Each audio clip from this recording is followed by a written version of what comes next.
नमस्कार। मैंने कल बताया था कि हम लोग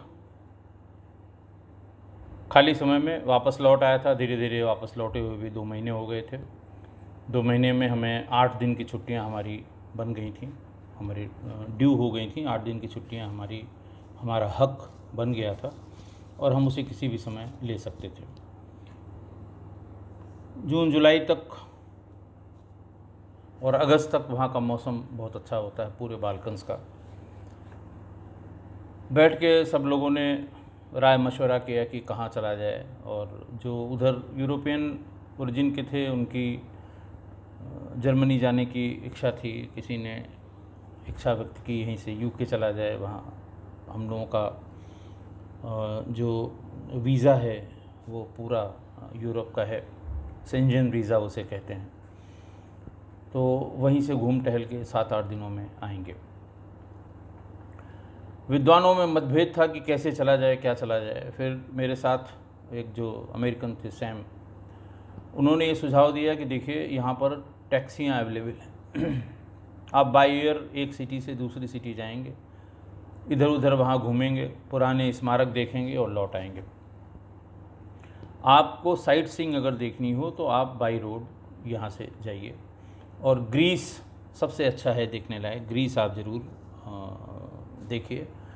एंशियंट कल्चर के बारे में वहाँ जाके जानिए।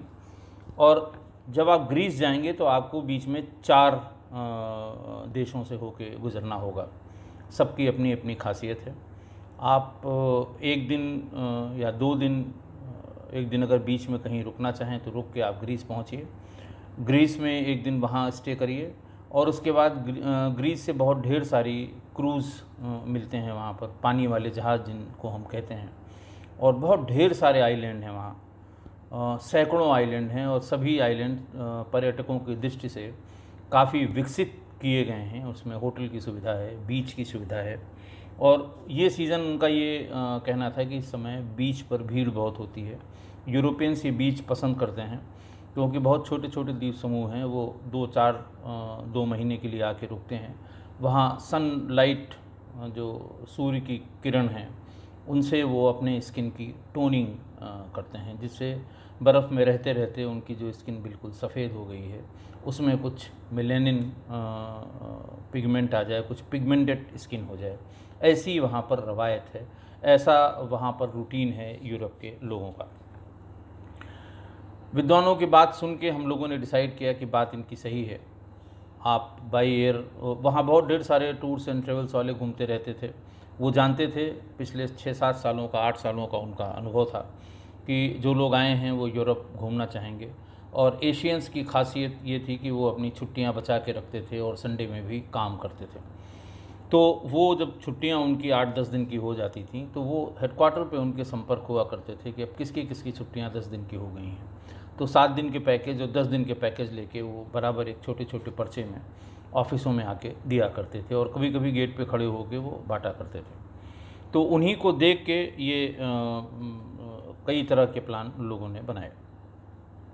विद्वानों में मतभेद था वहाँ बैठे बैठे कि किसी ने ये बताया कि साहब बाई रोड जाओगे पहाड़ के सिवा और क्या मिलेगा, और फिर एक जगह पहुंच जाओगे, छोटे छोटे पॉपुलेशन वाले वहाँ पर देश हैं, वहाँ जाएंगे वही कॉफ़ी हाउस मिलेगा, वही घूमते टहलते लोग मिलेंगे, और फिर ग्रीस जाएंगे। इससे बढ़िया आप यहाँ से सीधे एथेंस की फ़्लाइट लीजिए, ग्रीस उतर जाइए, एथेंस में ग्रीस में वहाँ घूमिए, और फिर लंबा समय आप व्यतीत करिए किसी छोटे आइलैंड में। 7-8 दिन पूरे हो जाएंगे, वापस आ जाइए। खैर, इस बात पर हम लोग सहमत हुए, उसमें एशियंस जो थे, कि हम लोग बाई रोड ही जाएंगे। और वैसे भी थोड़ा सा हिचक होती है बाई एयर जाने में। जो लोग हमेशा, जो फ्रीक्वेंट ट्रेवलर्स हैं, उनको तो चाहे आसमान से जाएं चाहे ज़मीन में जाएं, उन्हें कोई बहुत फ़र्क नहीं पड़ता, कोई हिचक नहीं होती। लेकिन हम लोग जो अपने जीवन के 30-35 साल पूरा करने के बाद कभी सरकारी तौर पे आना जाना हुआ तब प्लेन में बैठे हैं, लेकिन वो हिचक जो बचपन से है वो एक एक एक मानसिकता है, वो बरकरार रहती है कि बहुत ज़्यादा सेफ़ नहीं है एयर ट्रेवल करना। हालांकि ऐसी कोई बात नहीं है, बहुत दुनिया अब एयर ट्रेवल कर रही है, बहुत से लोग कर रहे हैं, लेकिन वो जो अपने भारतीयों के मन में, जो सामान्य भारतीय हैं, भारतीय बहुत ढेर सारे ऐसे हैं जो दिन रात हवाई जहाज़ में ही रहते हैं, प्लेन में ही रहते हैं, तो वो सब उस समय जो सामान्य राय उभर के आई कि हम लोग बाई रोड चलेंगे, गाड़ी लेकिन अच्छी होनी चाहिए। खैर गाड़ी वहाँ स्टैंड पे एक दिन जाके देखी गई और तय किया गया कि हम लोग बाई रोड ही चलेंगे। इसी बीच में मैं तुरंत लौट के आया था और हफ्ते डेढ़ हफ्ते पहले ही मेरे सगे चाचा जी का इलाहाबाद में अपने आवास पे उनका देहांत हो गया। मेरी माँ जीवित थी, फ़ोन से बात की उन्होंने, बेटा कि आ तो पाओगे नहीं। मैंने कहा नहीं, अब इस समय तो कुल 5 या 6 दिन, 5 दिन की छुट्टी बची है, 2 दिन आने 2 दिन जाने में, और बहुत मुश्किल हो जाएगा, अभी अभी हम आए हैं। तो माता जी ने कहा कि 10वें के दिन आप अपना बाल बनवा लीजिएगा। आप जानते हैं हमारे यहाँ हिंदू माइथोलॉजी में जिस दिन मृत्यु होती है, यानी जिस दिन आप उनको उनका दाह संस्कार करते हैं, उसके 10वें दिन तक आप अशुद्ध माने जाते हैं, और 10वें दिन आप अपने पूरे बाल मुड़वा देते हैं, वहीं पर जाकर नदी के किनारे या जो भी तालाब हो, वाटर बॉडी हो, उसके किनारे, तब आपका शुद्धिकरण होता है, यानी आप शुद्ध हो गए। तो माता जी ने वहाँ से ये आदेश किया कि आपको बाल बनवाना है। चूँकि समय का बहुत अंतर था, तो मैंने उनसे पूछा कि मुझे समय बता दीजिए कि किस तारीख को कितने बजे हमें बाल बनवाना होगा। खैर उसमें ना नुकर की कोई गुंजाइश नहीं थी, मना करने की कोई गुंजाइश नहीं थी, और इसकी भी कोई गुंजाइश नहीं थी कि मैं झूठ बोल सकूं कि हाँ मैंने बाल बनवा लिए हैं। फ़ोटोग्राफ्स हर दिन लगभग खींचे जाते थे, हम लोग जहाँ जहाँ जाते थे, बच्चों के लिए और परिवार के लिए फ़ोटो रोज़ हम मेल से अटैच करके भेजा करते थे। तो जाहिर सी बात है इसमें, और माता जी का आदेश था, उसको मना करने का कोई सवाल नहीं था। तो शाम का समय तय हुआ कि शाम को करीबन 9 साढ़े 9 बजे ये बाल इसका हम लोग बनवाएंगे।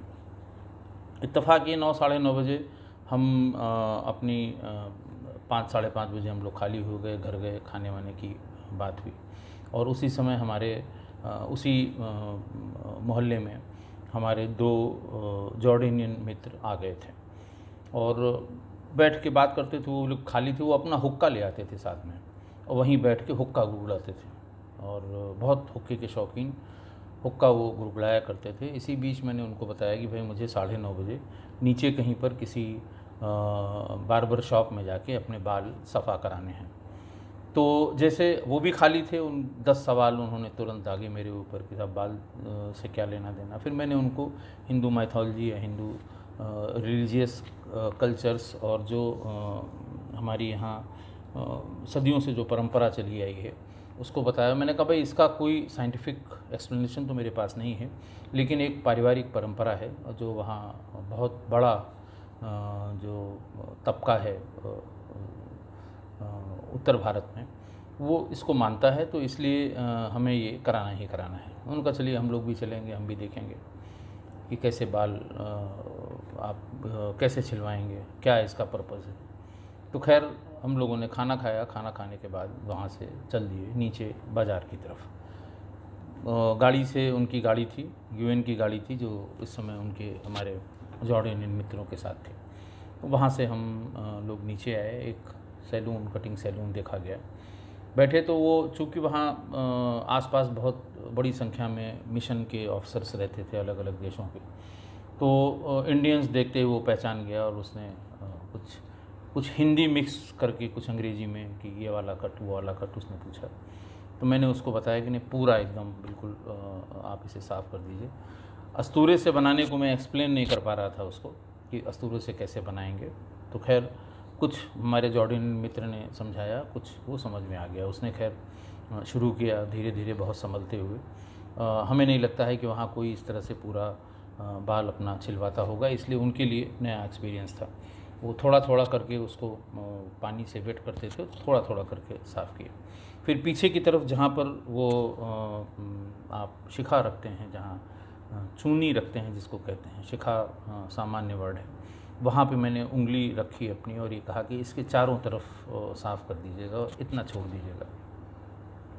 फिर वो अचंभित हुआ, जॉर्डेनियन सवाल पूछने लगा। मैंने कहा भी इस समय सवाल न पूछो, पहले हो जाने दो, चूँकि ये प्रक्रिया है, समय इसका फिक्स है, तो इसलिए इसको हो जाने दो, उसके बाद हम तुमसे बात करेंगे।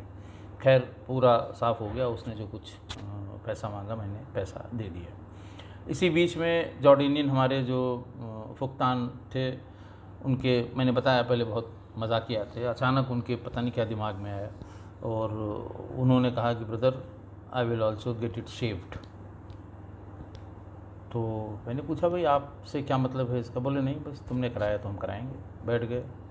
उससे कहा कि हमारा भी साफ़ कर दो। थोड़े लंबे बाल थे उनके। मैं मना करता रहा, मैंने कहा जाने इसके क्या दिमाग में आ गया है, क्यों ऐसा कह रहा है। बहरहाल वो नहीं माना और उसने उसी तरह उसको शेव कराया और उसी तरह की एक शिखा उसने छुड़वा दी। मैं पशुपेश में कि अब ये कल को पूछेगा फिर कि ये बाल क्यों छुड़वाया, फिर मैं इसको क्या बताऊंगा।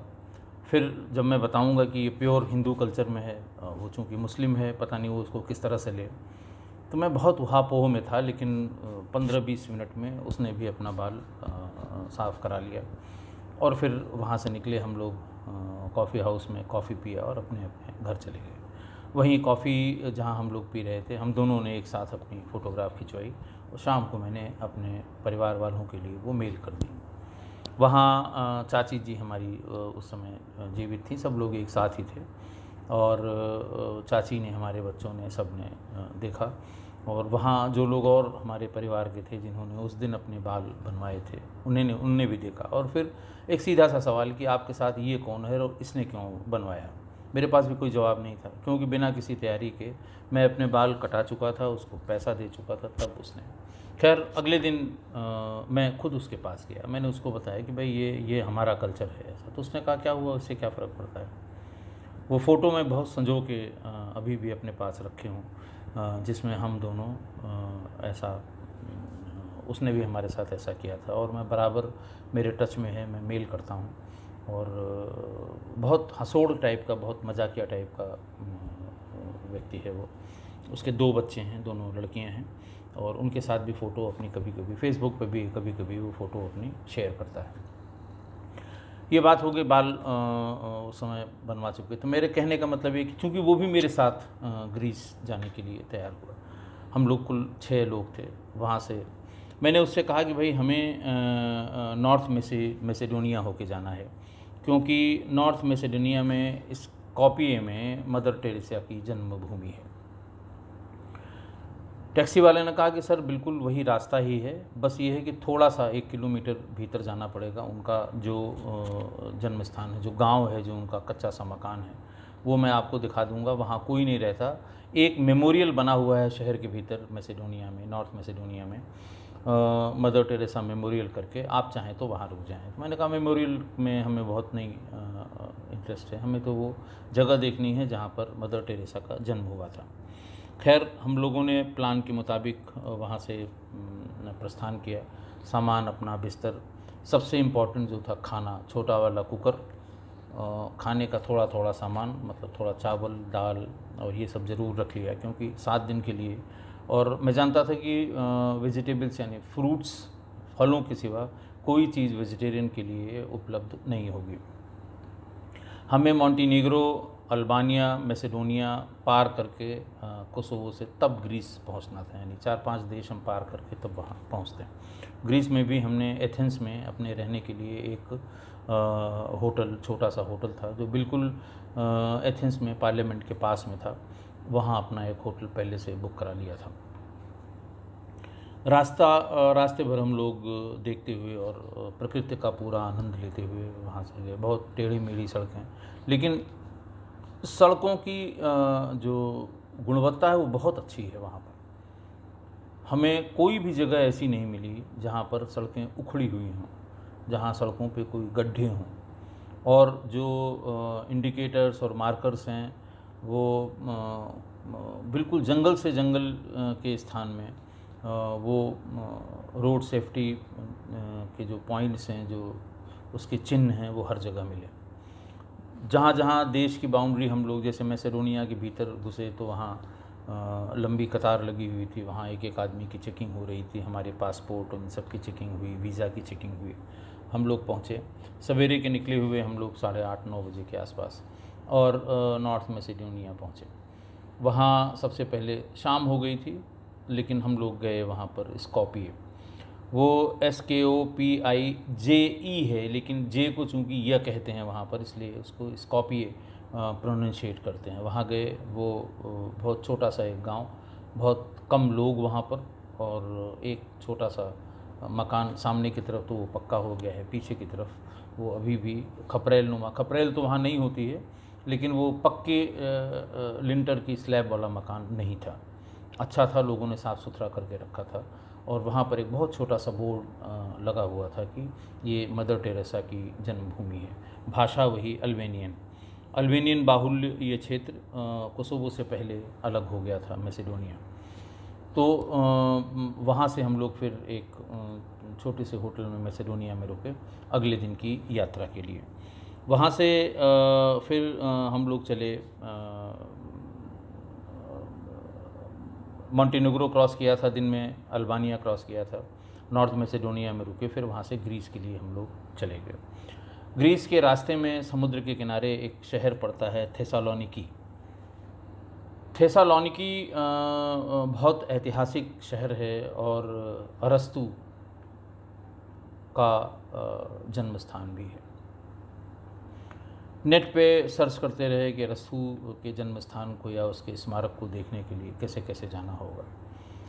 थेसालोनिकी में हम लोग सब लोग वहाँ भी रुके। वहाँ बाल्कन्स की हिस्ट्री से संबंधित और अरस्तु के बाद के समय से संबंधित बहुत ढेर सारे मॉन्यूमेंट्स हैं, और ये तय किया गया कि एक नाइट हम वहाँ स्टे करेंगे, पूरा दिन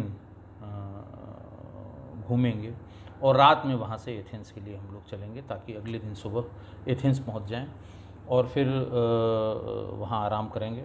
आराम करने के बाद फिर शाम को क्रूज़ के लिए जो बुकिंग कराई गई थी, इनफैक्ट जो हम लोगों ने ट्रैवल एजेंसी से किया था उसने ही बुक करा रखा था कि आपको किस क्रूज़ में वहाँ से वहाँ तक का कितना पैसा लगेगा, सब बातें उसने बता रखी थी।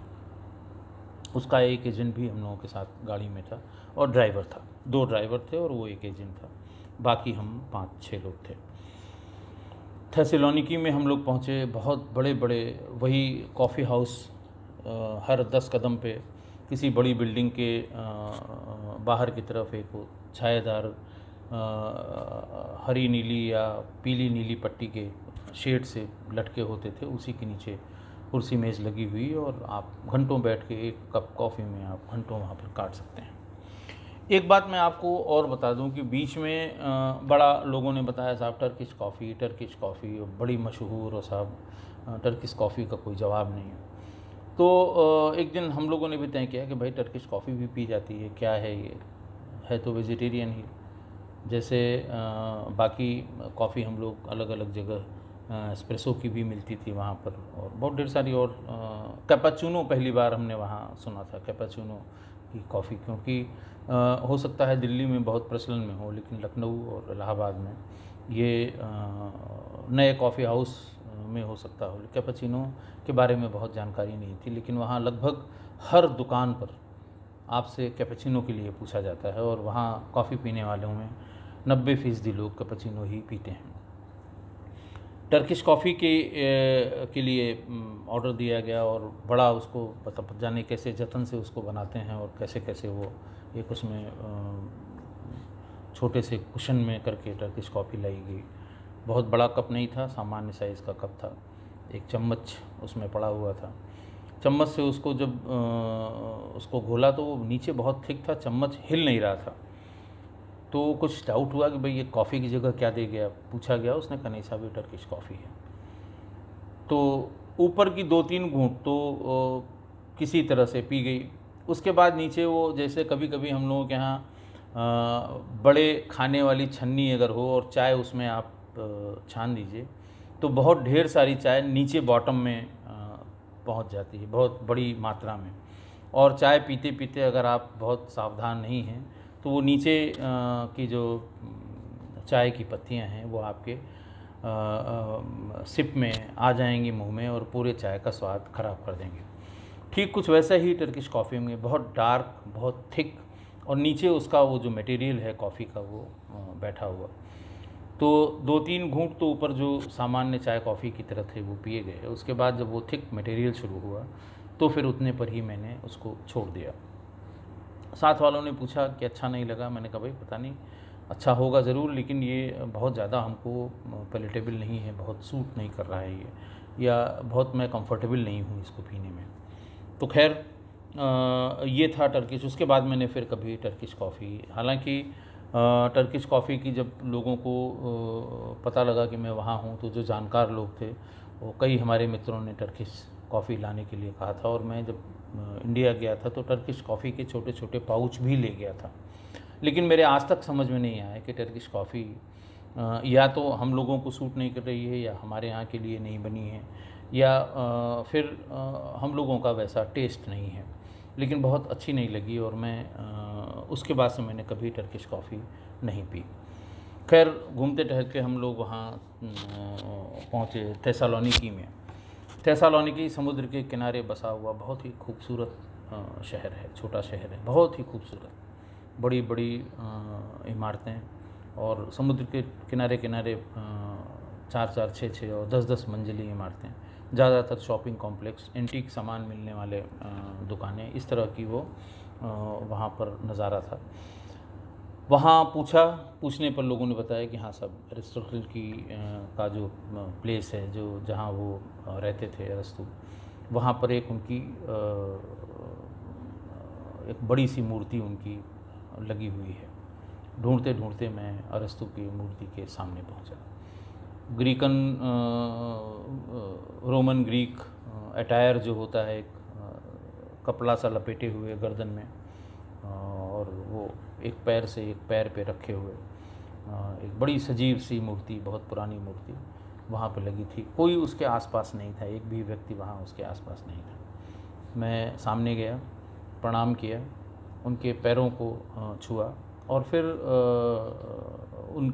उनके साथ कई फ़ोटो मैंने अपने मित्रों से कह के खिंचवाई, जो हमारे उस फेसबुक के एल्बम में उपलब्ध है। अरस्तु का जो फ़िलॉसफी थी अरस्तु की, वो हालांकि मैं बहुत डीप में नहीं पढ़ा हूँ, सामान्य ज्ञान की किताबों में अरस्तु के बारे में ज़रूर मैंने पढ़ा था, लेकिन लोग कहते हैं कि बड़ा भारी फ़िलासफ़र, बड़ा भारी गाइड, और बाल्कन्स में उनका बड़ा सम्मान है। बाल्कन्स के बाहर भी एरिस्टोटल का बड़ा सम्मान है। काफ़ी देर में वहाँ बड़ा अच्छा सा लॉन है, उसका चारों तरफ फूलदार और फलदार वृक्ष हैं। वो देख के बड़ा, जैसे कहते हैं ना, मन को संतोष हुआ। फिर वहाँ से हम लोग निकले, वही अलेक्जेंडर द ग्रेट, सिकंदर महान की बहुत ढेर सारी अलग अलग घोड़े पे प्रतिमा, बस्ट, और हर किलोमीटर पे कह लें, हर आधा किलोमीटर पे किसी न किसी बड़ी बिल्डिंग के सामने सिकंदर महान की अलग अलग तरह की मूर्तियाँ लगी हुई थीं। और जो उस समय वो लाइट हाउस, लैंप हाउस बनते थे, बड़े ऊंचे ऊंचे टावर, और ऊपर उसमें कुछ रोशनी के लिए इंतज़ाम होता था। वैसे पुराने ज़माने के इस तरह के लैंप हाउस वहाँ बने हुए थे, जिसमें उनकी हिस्ट्री कोट की गई थी। मैं चूँकि हिस्ट्री का स्टूडेंट नहीं हूँ, बहुत हिस्ट्री में मेरा इंटरेस्ट नहीं है, लेकिन हाँ उनकी बनावट देख के ज़रूर थोड़ा सा अजूबा लग रहा था। जो लोग थेसालोनिकी कभी गए नहीं हैं, वो जाएं और ज़रूर इस जगह को देखें। बहुत ही खूबसूरत जगह है, अरस्तु का बर्थ प्लेस है। कम से कम अपनी संततियों को बताने को होगा कि हमने अरस्तु के जन्म स्थान पर कदम रखा था, और मैं उनकी मूर्ति के सामने वहाँ शीश नवा के आया हूँ। वहाँ से आगे बढ़े, वहाँ से एथेंस के लिए हम लोग सवेरे सवेरे, रात में थेसालोनिकी में रुके, और उसके बाद फिर एथेंस के लिए वहाँ से चले गए। एथेंस में थोड़ा आराम किया। उसके बाद फिर वहीं ग्रीस की पार्लियामेंट है, और पार्लियामेंट के पास एक आदमी, बिल्कुल दूर से तो ये लगता है कि मूर्ति है, लेकिन वो वहाँ पर उसका चौकीदार कह लें, या उसका वो सिंबल है। लोग उसके बगल में खड़े होकर फ़ोटो खिंचाते हैं। वो बड़ा अजीब टाइप उसकी टोपी, और अजीब टाइप से उसका सटायर, खाकी रंग का कपड़ा, उसका लाल रंग की पगड़ी। तो अभी आपने जब ग्रीस में बहुत अनरेस्ट हुआ था, तो बहुत बार वो उसके पार्लियामेंट की तस्वीर देखी होगी, बाहर वो आदमी खड़ा हुआ आपको दिखाई पड़ा होगा। मैंने भी एक तस्वीर वहाँ की खिंचाई, कबूतर वहाँ बहुत ज़्यादा रहते हैं। उसका जो पार्लियामेंट का जो सामने का चबूतरा है उसके बाहर की तरफ, और जो पर्यटक वहाँ आते हैं उनको कबूतरों को मक्का खिलाने के लिए वहाँ मक्का मिलता है, और बाजरा जैसी कोई चीज़ होती है वो मिलती है जहाँ आप उनको खिला सकते हैं। वहाँ एक चीज़ और बहुत ख़राब सी मैंने देखी कि वहाँ जब आप मार्केट में जाएंगे तो भारतीय मूल जैसा लगने वाले बहुत से लोग वहाँ पर बिस्लेरी का पानी और तमाम तरह की चीज़ें बेचते हुए मिलेंगे। अगर आप उनसे ये पूछें कि आप कहाँ के हैं तो वो फ़ौरन अपने आप को इंडियन बताएंगे, और जैसे ही हम लोगों ने बताया कि भाई इंडिया में कहाँ से, तो उन्होंने तुरंत जवाब दिया करे आप इंडियन हैं, हम कहाँ हैं, तो वो बेसिकली बांग्लादेशी थे। तो हमने कहा भाई आपको बांग्लादेशी बताने में क्या शर्म है, आप अपने आप को क्यों बांग्लादेशी नहीं बताते हैं, आप क्यों इंडियन बताते हैं। तो उनका साहब बांग्लादेश यहाँ बहुत कम लोग जानते हैं, और इंडियंस को इंडिया का नाम लेने पे कोई बहुत दिक्कत नहीं होती है, और 100 में से 99 लोग इंडियन सुन के उनको ये लगता है कि हाँ इंडिया से आया है। और बांग्लादेश के बारे में बताइए, फिर उसको बताइए कहाँ पर है और कैसे है। तो ये सब अवॉइड करने के लिए हम लोग अपने आप को बांग्लादेशी बताते हैं। हालांकि बाद में पता लगा कि ये बात वो गलत बता रहे थे। असल में बांग्लादेशियों की ग्रीस में बहुत ख़राब रेपुटेशन हो गई थी। बहुत ढेर सारे देशों में वहाँ जो समुद्र के तट में हैं, जो बांग्लादेश से ये समुद्र में जहाज़ों पे करके निकलते हैं, और बीच बीच में छोटी नाविकाओं से जहाँ किसी देश की सीमा थोड़ी सी ढीली होती है उस देश में उतर जाते हैं। फिर वहाँ ये छोटा मोटा अपना लेबर का काम और इस तरह का काम करते हैं, और फिर उसकी इकोनॉमी को प्रभावित करते रहते हैं। उसी समय जिस समय हम लोग गए थे उसी समय बांग्लादेशियों के ख़िलाफ़ एक अभियान चलाया था ग्रीस की सरकार ने। इनके सेटलमेंट कॉलोनीज समुद्र के किनारे जहाँ जहाँ थीं उनको तोड़ा गया था, तोड़ा जा रहा था। तो उस समय ये भी डर लगा कि हम लोग घूम रहे हैं, कहीं हम लोगों को भी यहाँ की स्थानीय सरकार बांग्लादेशी न समझे, या स्थानीय लोग न बांग्लादेशी समझें, क्योंकि सिक्योरिटी वाले जो थे वो तो हमारे टूरिस्ट गाइड जो हमारे साथ चल रहा था उससे बात करते थे, और हम लोग अपना पासपोर्ट हमेशा गले में लटका के चलते थे ताकि कहीं कोई दिक्कत उसमें ना आए। वहाँ शाम को हम लोगों को पानी वाले उस जहाज़ क्रूज़ में जाने के लिए वहाँ पहुँच गए। लाइन में लगना, सुरक्षा चेकअप उसका उतना तो नहीं था, बस खाली आपके पासपोर्ट नंबर इन सब की बात हो रही थी, और ये बताया गया कि आप यहाँ से चलेंगे 5 घंटे 6 घंटे का रास्ता है, वहाँ पहुँचते ही आपको वहाँ फलां फलां गाड़ी मिलेगी और आपको एक पर्टिकुलर होटल में ले जाया जाएगा। खैर हम लोग वहाँ लाइन में लगे और जाकर वहाँ पहुँचे। क्रूज़ वो तो पूरी एक अलग पानी का जहाज़ जिसे कहते हैं, वो एक पूरी दुनिया है, और उसमें सब कुछ है। आपको मार्केट भी है, उसमें आपको रहने की जगह भी है, खाने की जगह भी है, सब चीज़ें हैं। हम 4-5 लोगों ने पहले उसको अच्छी तरह से भीतर बाहर उसके सारे सेक्शंस, और घंटों लग गए उसको पूरी तरह से भीतर से देखने में। फिर तब तक हम लोग बीच समुद्र में आ गए थे। आसपास बहुत कम चीज़ें दिखाई दे रही थी। मेनलैंड बहुत जिसको कहते हैं बहुत छोटा छोटा दिखाई दे रहा था। तो ये थोड़ा सा घबराहट पैदा कर रहा था हम लोगों को कि अभी जहाज़ को कुछ हो जाए तो हम लोग क्या करेंगे। आसपास कोई दूसरी जहाज़ दूसरा कोई दिखाई भी नहीं पड़ रहा था।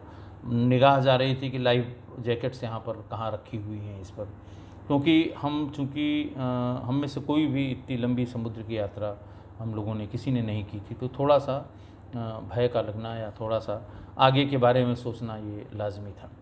वहाँ से रात में हम लोग अपने निर्दिष्ट स्थान पर पहुँच गए, और वहाँ चेक इन किया होटल में। थके हुए थे बुरी तरह से, और वहाँ पर फिर वही अपना हम 2-3 लोगों ने मिलके रात के खाने के लिए हुआ क्या बनाया जाए, तो दाल चावल से वही खिचड़ी बनाई गई। स्टोव वो हीटर वहाँ पर किचन में मिल गया था, हीटिंग प्लेट, और उसी सीटी में। अच्छा, सीटी के बारे में हम कुकर के एक बात और बता दें कि सीटी वहाँ पर, कुकर वहाँ पे प्रेशर वहाँ के लिए बहुत ही अजूबा है।